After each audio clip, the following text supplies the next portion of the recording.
वचन प्रभुले दिएको रचना।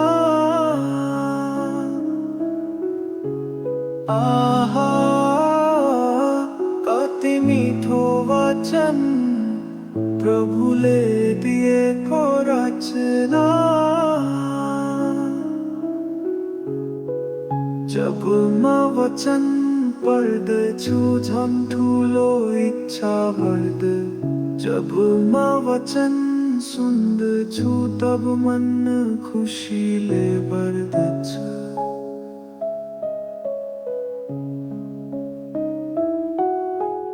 जब म पापले भरेथे तब अन्धकारले छोपेथे। प्रभुले मलाई बोलाउनु अनि खुसीको खबर सुनाउनु। तिमी हामी सबै पापी थियौ अनि साँचो प्रभुलाई चिन्दैनथ्यौ। प्रभु आए आफै स्वर्ग छोडेर हाम्रो लागि उज्यालो ज्योति बालेर। क्रुसमा प्रभु मर्नुभयो हाम्रो पापको भार उठाउनु भयो। मृत्युबाट प्रभु बौरी उठ्नुभयो र हामीलाई स्वर्गको ढोका खोल्नुभयो।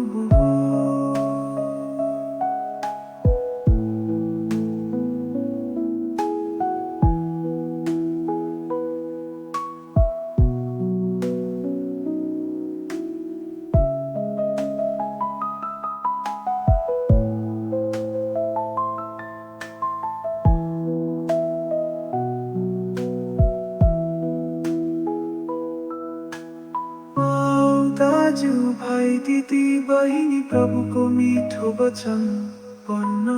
आफ्ना पापलाई हटाई साँचो प्रभु येशूमा विश्वास गर्न।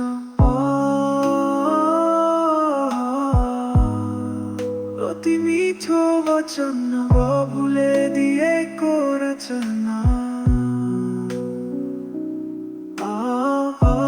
दाजु भाइ दिदी बहिनी प्रभुको मिठो वचन पढ्न।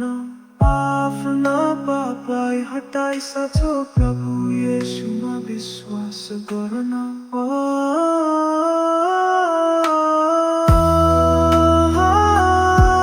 कति मिठो वचन प्रभुले दिएको रचना।